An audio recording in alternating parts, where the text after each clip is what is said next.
What sort of shape were you in that they felt you had to stay? I was just real nervous and weak. Yeah. And he was afraid that I was having diarrhea and vomiting. And he was afraid I might faint and be alone and hurt myself some way and no telling when somebody would find me. So he decided to just go ahead and stay on in the hospital. I see. Your trouble, the thing that brought you to the emergency room, was that you were having diarrhea and vomiting? Mm-hmm. How long had you been having that? Well, I had it quite often, off and on, all the while. See, I had been out to the Baptist hospital. I say out. You know, I don't mean anything by saying out. I had been out to the Baptist hospital, and I live right behind the Baptist hospital. I said, run over to the hospital and get a drip or something like that. I don't mean anything about being out there or out.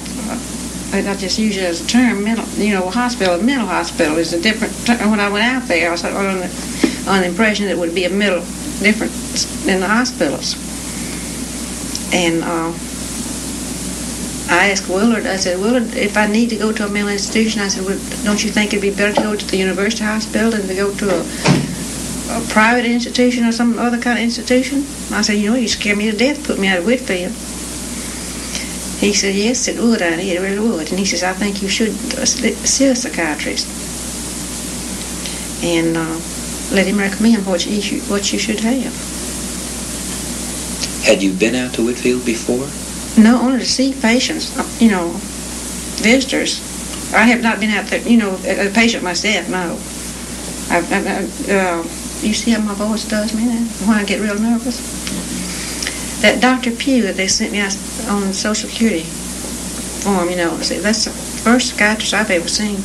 And he sat across that desk and told me that I was just merely on a very mere shape of nervousness. And I was as nervous then as I am now. And you can tell I just got more than a mild case of nerves. When was it you saw Dr. Pugh?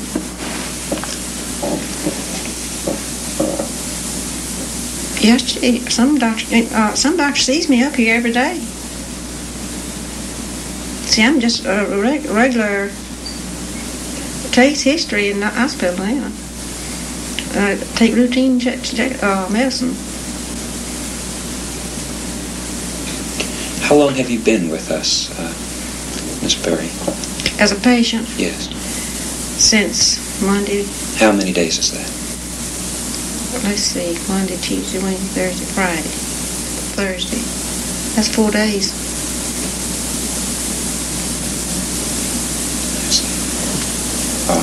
I was under the impression that you came up to our floor just yesterday.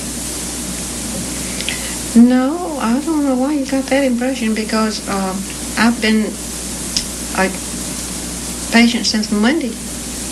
Yes, but it was on another floor in the university hospital, wasn't it? Oh, well, the reason they did that, I don't know why they wouldn't suggest to put me as a patient.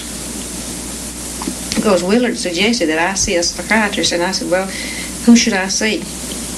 I don't know anything about him. And he said, well, ask the staff doctor. I understand. Miss Berry, why do you feel you should see a psychiatrist? What's troubling you? I don't know that I should. They tell me I should. I don't know that I should see a psychiatrist. I don't know of anything especially bothering me. I just got a case of nerves that I want to get rid of, and I don't know why I'm in this shape. I don't know if I need a psychiatrist or who I need. I need someone I know. Any unusual kinds of experiences recently? No, I wouldn't say so. I don't know of any unusual thing happening to me. Nothing out of the ordinary then has occurred to you the past couple of weeks, say?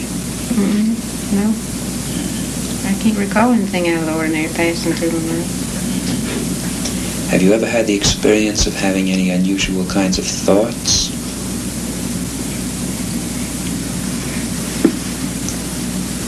Yes, now, you're talking about the past few weeks now. My mother and my brother and my sister and my brother's wife had just gotten back from California. And out there, we were in a car, and a bus load of people turned over, about 40-something on the bus, and about 40-something of them got killed. And that was a bunch of bodies out there to look at on and see that you don't know what caused it. There's about 6 cars involved in it, in the bus. But no one seems to pinpoint it and see what. And it is something to think about. You can't get on the highways, you can't get in the air, you can't go anywhere without that threat at all times. You may go just like that. I see. Did you witness this accident? Yes, I sure did. What do you think caused it? Well, I think the main thing, a tire blew on that bus. I see. And tangled all the rest of the cars up with it. I see. In what way, then, has this been an unusual thought for you? Well, it has put me to thinking when, in such a short time, you're with your loved one. I have been a little bit reluctant over the fact that Frank got killed, and I didn't have any children, and I've been left alone, and no security, and then I worked at Hedman's 20 years, and now they say I'm too old to work and too young to die, so it just kind of puts you in a spot. Yes. Where is your level? What would my level be? I mean, what could I promise myself? I'm too old to work. It's company policy, not to hire anybody over 35. Yet you're too young to die. What kind of future? I've been thinking about that quite a bit. What kind of future would... Now, there's other people in that same position, and if I could help them in any way and help myself as well, I won't just do it for myself, but to establish something that would help some poor soul make a living.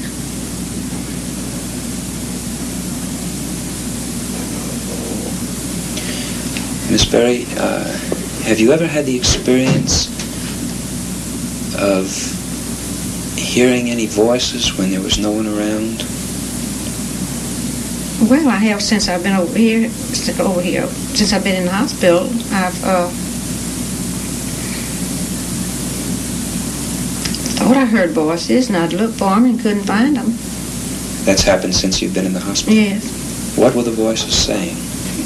They would be my mother singing or my sister singing, and it's something like that, or some gay children playing. It wouldn't be anything unusual. Did it worry you that you were hearing voices and there was no one around? No, because some of them were dead voices. Some of them were dead voices? Yeah. What do you mean? My dad's voice and Frank's voice and, my husband's voice and different ones that have gone on and been gone. And because these people were dead, the fact that you heard their voice didn't worry you? No. Why is that?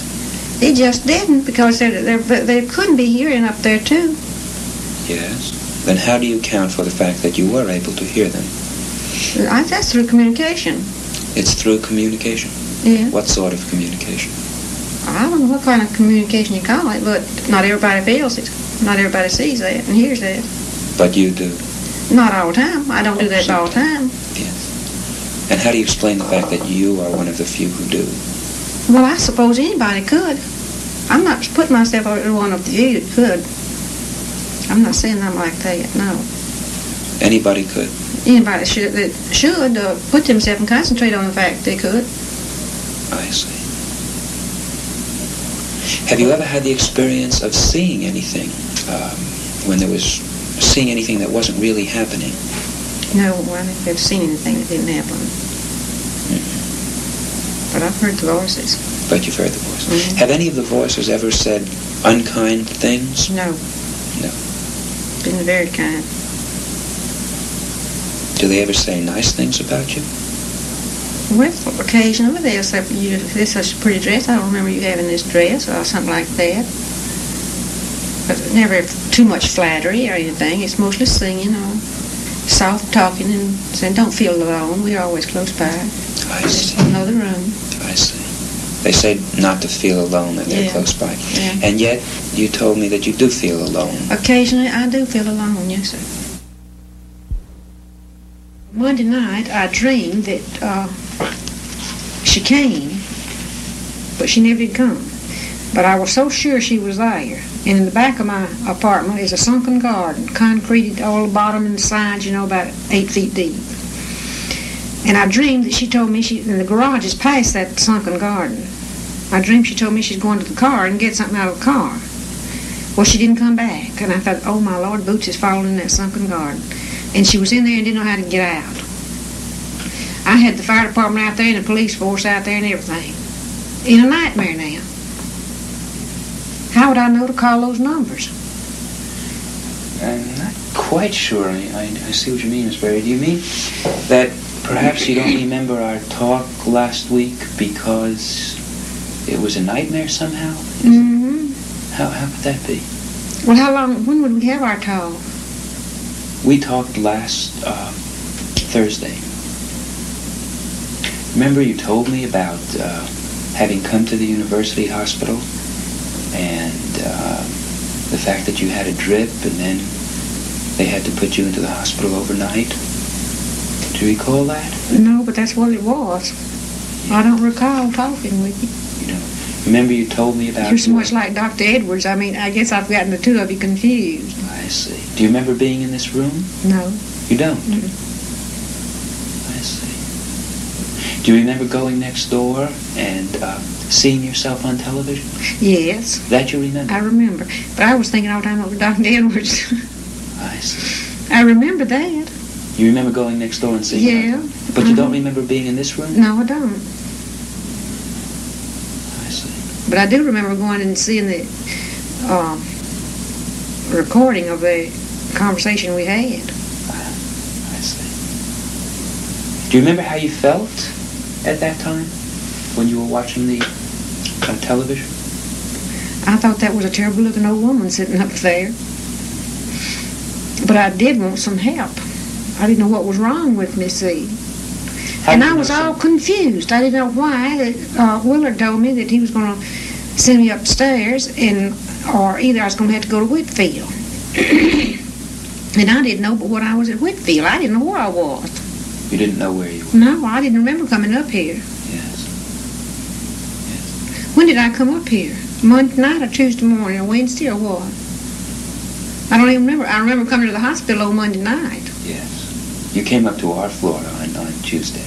Didn't I? Yes. Or, I may be wrong. It might have been Wednesday. It's not important. Do you remember telling me about the voices you were hearing? Yes. Are you still having that? No. When did that stop? I don't even remember. Was I still having when I was talking with you? It was right after I came to the hospital. Yes. I heard the voices of my mother and my sister. And Yes. yeah, I remember that. That isn't bothering you now? No. I don't hear any voices, and I don't even dream. I didn't as a child. When I'd have a dream, it'd be a nightmare. But Mom never would wake me up. She'd get me back to bed, but she never would wake me up, and I never did know anything about it. But she said I'd talk just like I was wide awake. How do you feel